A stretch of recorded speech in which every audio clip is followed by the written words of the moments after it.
आइज आँखा हेरे यसको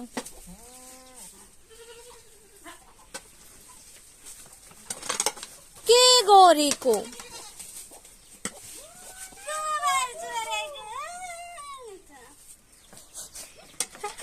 हेर त यसको भुइँसीको आँखा आमा बापरे कत्रो फुल्ला गाइस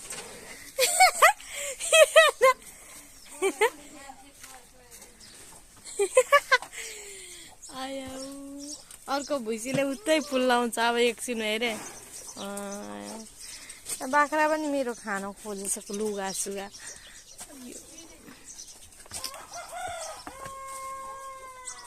अब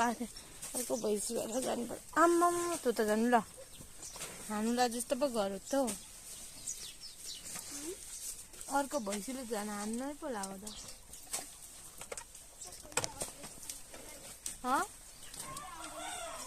सधैँ आउँछु त्यही पनि हान्न खोज्छ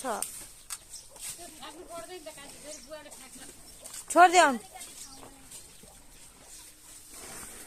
आमा यो भुइँसी त झन्नै सिँगै पो रहेछ ले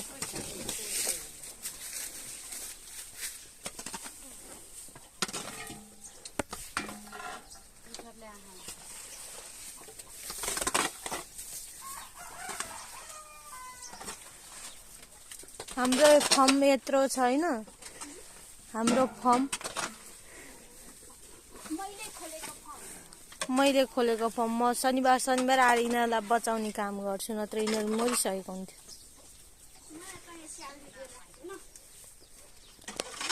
हो भात खाना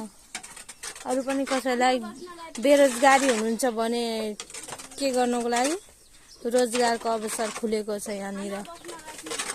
खाना बस्नलाई फेरि सबैजना जस्तो इच्छुक हुनुहुन्छ आउन सक्नुहुन्छ यहाँ छ यो हाम्रो फर्म हो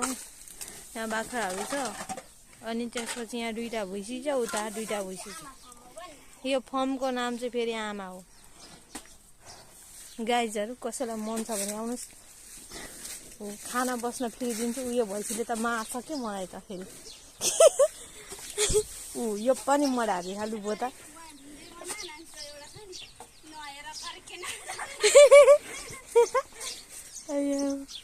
हानेरै मार्ला जस्तो छ के गर्नु यतातिर यति भुइँसी छ अब उता फेरि दुईटा भुइँसी छ ल मेरो भुइँसी त्यही होइन जस्तो चाहिँ एक दिन शनिबार आएर बचाउने गरेछ नत्र मरिसकेको हुन्थ्यो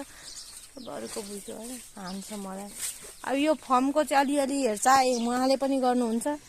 उहाँलाई पनि खाना बस्ने यहाँ फ्री छ आया मम्मी कतरी कानमा हानो थप्पड पनि फ्रीमै छ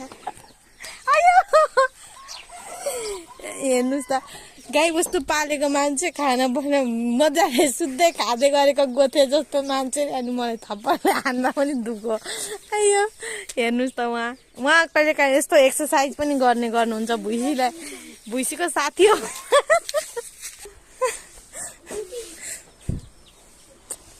आमा फर्मको मालिक यहाँ खाना खाँदै व्यस्त हुनुहुन्छ उता चाहिँ गोथे चाहिँ सुतेछ गोबर सोनी मान्छेलाई पनि थकै लागेर आराम गर्दै हुनुहुन्छ सायद पनि